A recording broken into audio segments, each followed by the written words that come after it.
கோவை தெற்கு மாவட்டம் சார்பாக தளபதி வீடில்லா திட்டத்தின் வீடு கட்டும் திட்டத்தின் கீழ் இன்று ஒருவருக்கு வீடு கட்டி கொடுத்திருக்கிறார்கள் எங்களுடைய நிர்வாகிகள்.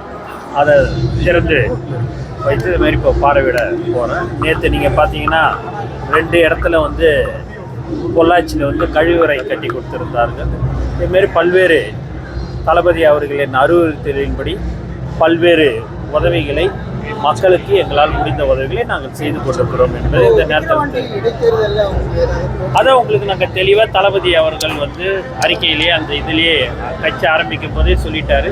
எங்களுடைய இலக்கு 2026 என்பது இந்த நேரத்தில் அது எல்லாமே எழுச்சியாக இருக்குது. எல்லாருமே நல்லா செயல்படுறாங்க. இன்றைக்கி நீங்கள் பார்த்தீங்கன்னா வீடு கட்டி தராங்க. திருவள்ளூர் மாவட்டத்தில் 7 வீடு கட்டி கொடுத்துருக்குறாங்க. இவங்களே தெற்கு மாவட்டத்திலேயே அவர் விக்கி அவர்கள் இன்னும் ஒரு 2 வீடு கட்டுவதற்குண்டான ஏற்பாடுகள் செய்து கொண்டிருக்கிறார்கள்.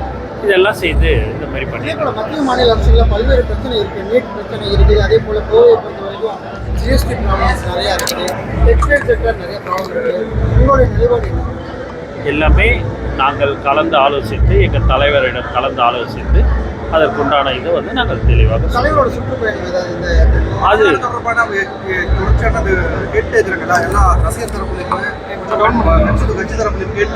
இது மாநாடுக்கு இடத்த நாங்கள் தேர்வு செய்து கொண்டு இருக்கிறோம். அந்த இடம்லாம் பார்த்த பிறகு தளபதியோடைய கவனத்துக்கு அவருடைய கவனத்துக்கு எடுத்து சென்று அவர் எந்த இடத்த சூஸ் பண்ணுறாங்க அது எல்லாமே மிக விரைவில் அதெல்லாமே நியமிக்க